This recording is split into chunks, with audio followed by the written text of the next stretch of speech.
Mwiriwe neza nshuti bakunzi ba Ishyano News TV, reka turebere hamwe ibiri kuvuga mu Rwanda ndetse no hanze yarwo.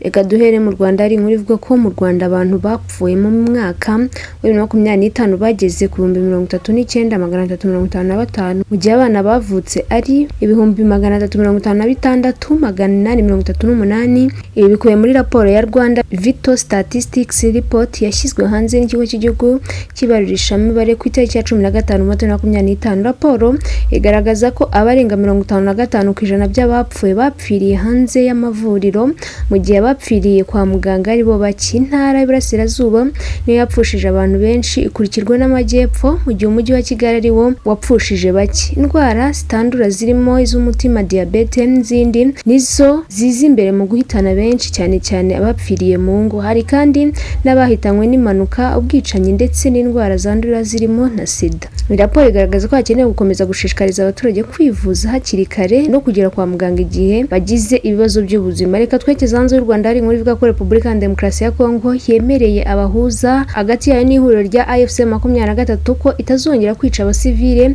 amatungo yabo no kwibasira ibice bikorerwamo ibikorwa birimo ubuhinzi. Nibikubiye mu masezerano yashyizweho umukono hagati ya leta ya Kongo n'abahagarariye ihuriro rya AFC-M23 mu biganiro byabereye mu Busuwisi guhera ku itariki ya 13 kugeza ku itariki ya 17 Mata 2026. Nyuma y'ibiganiro hakozwe amasezerano ahuriweho n'iby'impande zombi zemeranyije gushyira mu bikorwa imbere y'abahuza. Ibiganiro byagizwemo uruhare n'umuhuza ariwe Qatar usanzwe uhuza impande zombi, nubwo byabereye mu Busuwisi kubera ikibazo cy'intambara mu Burasirazuba hagati. Mu ngingo zemeranyijweho harimo ibirebana n'ibikorwa by'ubutabazi mu bice byibasiwe n'intambara, kubahiriza uburenganzira bw'ikiremwa muntu, uburyo bwo kubahiriza agahenge n'itsinda rihuriweho ribigenzura, kurekura imfungwa ndetse n'ibindi. Ibi biganiro byitabiriwe n'abahagarariye guverinoma ya Repubulika ya Demokarasi ya Kongo, AFC-M23, abahagarariye Leta Zunze Ubumwe za Amerika, Togo, Ubusuwisi na Qatar. Leta ya Repubulika ya Demokarasi ya Kongo na AFC-M23 byemeranyije ingingo z'ingenzi zigamije gushyigikira ibikorwa by'ubutabazi bigamije kurengera ubuzima bw'abaturage mu Burasirazuba bwa Repubulika ya Demokarasi ya Kongo no kubahiriza ibiteganywa n'amasezerano mpuzamahanga ajyanye n'ibikorwa by'ubutabazi. Repubulika ya Demokarasi ya Kongo kandi na AFC-M23 byemeranyije kandi guhagarika ibitero, kurimbura no kwangiza ibikorwa bigamije kubuza amahwemo abasivile, harimo ibijyanye n'ibiribwa, ibikorwa by'ubuhinzi, ibihingwa biri mu mirima, amatungo, amazi meza, ibikorwa byo kuhira n'ibikorwa remezo birimo n'iby'utumanaho, serivisi zijyanye n'ingufu n'ibitaro ndetse n'amashuri. Bibaye mu gihe leta ya Kongo yari imaze igihe ishinjwa kugaba ibitero ku bice bituwe n'abaturage benshi ndetse no kwica inka zabo no kwangiza imyaka hagamijwe kubicisha inzara. Yabikoze cyane mu bice bya Minembwe. Ibyo kandi bibaye mu gihe abaturage ba Minembwe bagoswe n'ingabo za Repubulika ya Demokarasi ya Kongo n'iz'u Burundi, Wazalendo n'izindi bifatanyije zikababuza kugera ku mavuriro, ku isoko n'ahandi hanze. Impande zombi bemeranyije ko ibikorwa by'ubutabazi bitagarukira gusa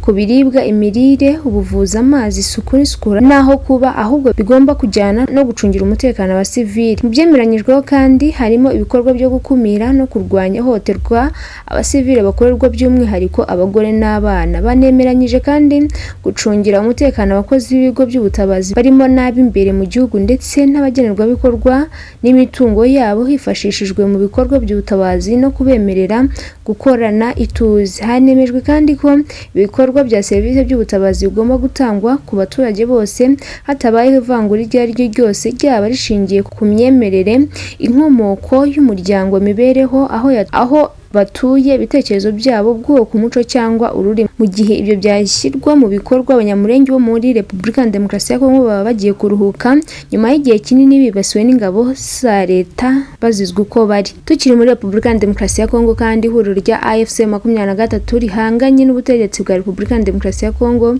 ryongeye gusaba ko leta ifungura banki mu bice bigenzura kandi ikanakuraho ibihano byafatiwe abayobozi bakuru baryo. N'ibyagarutsweho mu biganiro byahuje AFC-M23 na leta ya Repubulika ya Demokarasi ya Kongo byabereye mu Busuwisi guhera ku itariki ya 13 Mata 2026.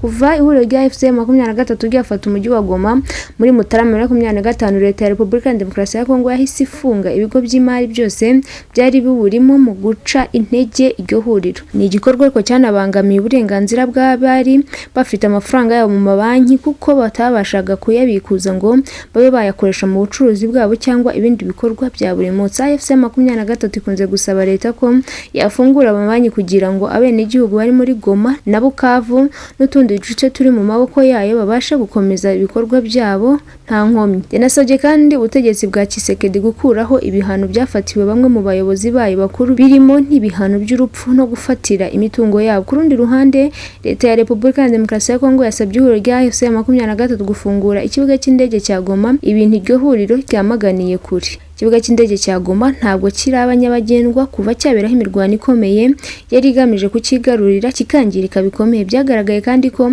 cyakoreshwaga n'ubutegetsi bwa Tshisekedi nk'ikigo cya gisirikare kuko cyariho intwaro nyinshi ndetse cyaranatezwemo ibisasu ku buryo kugisana byabaye ingorabahizi. Nubwo Repubulika ya Demokarasi ya Kongo ikunze gusaba ko cyafungurwa, AFC 23 yo yerekana ko kitarutunganywa ku buryo cyabasha kugwaho indege, bikaba ari nayo mpamvu gifunzwe kugeza ubu. Muri ibi biganiro byahuje impande zombi, ubutegetsi bwa Repubulika ya Demokarasi ya Kongo na AFC 23 birwanya ubutegetsi byumvikanye kurekura imfungwa zirenga 400 mu minsi 10 iri imbere no kugenzura iyubahirizwa ry'agahenge mu gihe kitarenze icyumweru. Biteganyijwe ko leta ya Repubulika ya Demokarasi ya Kongo izarekura imfungwa 311 za AFC 23, iri huriro naryo rikarekura imfungwa 166 za leta. Ibyo bikazakorwa mu rwego rwo kongera icyizere hagati impande zombi.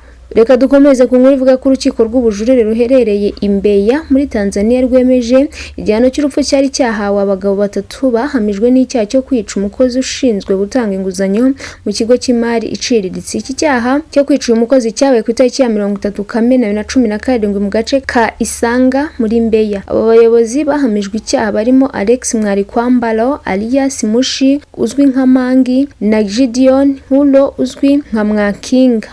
Bahamijwe kwica uwitwa Victoria Manase, umugore w'imyaka 32 wakoraga mu kigo cy'imari iciriritse cya Black.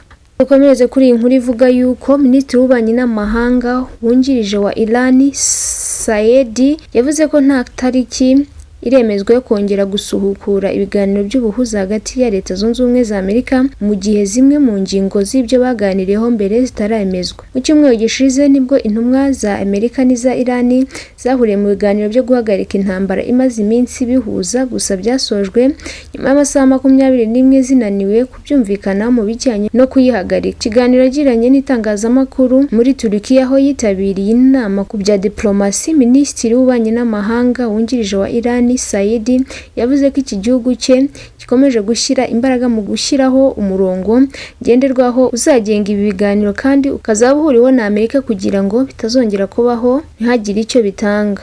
Ibi biganiro Amerika yabigiyemo ifite ingingo 15 rero nivuga ko ingingo 2 cyangwa 3 arizo batigeze bumvikanaho. Mu byo Amerika isaba harimo guhagarika umugambi wo gukora intwaro za nucleaire, gufungura inzira ya Hormuz, guhagarika gutera inkunga imitwe yitwaje intwaro, guhagarika ibitero ku bihugu byo mu burasirazuba bwo hagati ndetse n'ibindi. Iran nayo isaba ko Amerika yakuriraho ibihano, guhagarika ibitero igabaho, gukuraho ingabo zayo mu burasirazuba bwo hagati ndetse n'ibindi. Munyemerere dusoreze kuri iyi nkuru ivuga yuko Perezida wa Leta Zunze Ubumwe za Amerika Donald Trump amaze iminsi aterana amagambo na Papa wa 14 agiye gusomera Abanyamerika imwe mu mirongo ya Bibiliya mu gikorwa kizitabirwa n'abandi bayobozi barimo na Minisitiri w'Intambara w'icyo gihugu. Mu gikorwa kizaba ku itariki ya 21 Mata 2026 cyiswe American Reads the Bible, bisobanuye ngo Amerika isoma Bibiliya. Kizabera mu nzu ndangamurage wa Bibiliya i Washington DC, aho abantu batandukanye bazahurira, hanyuma abayobozi n'abandi bakomeye mu myemerere basoma imirongo ya Bibiliya banayiganireho ndetse habe n'igihe cy'amasengesho. Ikinyamakuru CNN dukesha iyi nkuru cyatangaje ko ubwo butumwa bwa Bible Perezida Trump azasoma nabwo bwateguwe, aho azasoma igitabo cya kabiri cy'ibyo ku ngoma igice cya 7 umurongo wa 11 kugeza kuri 22. Aho azasoma harimo umurongo wa 14 wamamaye uvuga ko abantu nibicisha bugufi bagasenga Imana izabababarira kandi igakiza igihugu cyabo. Umurongo uravuga ngo maze abantu banjye bitiriwe izina ryanjye nibicisha bugufi bagasenga bagashaka mu maso hanjye bwite bagahindukira bakareka ingeso mbi zabo, nanjye nzumva ndi mu ijuru bababarire igicumuro cyabo mbakiriza igihugu. Iki gikorwa kije mu gihe Perezida Trump aherutse guterana amagambo na Papa wa 14 bapfa intambara ya Iran, ndetse nyuma aza no gushyira ku mbuga nkoranyambaga ifoto yakozwe na AI imugaragaza asa na Yesu kiza, ariko nyuma aza kuyisiba. Abasesenguzi bavuga ko icyo gikorwa kizagaragaza ko ubuyobozi bwa Trump bushaka kugaragaza uruhare rw'imyemerere muri politiki ya Leta Zunze Ubumwe za Amerika, mu gihe abandi babibona nko guhuza idini na politiki mu buryo butavugwaho rumwe. Nshuti bakunzi ba Ishya News TV, na dusoreje amakuru twari twabateguriye, mukomeze kugira umugoroba mwiza.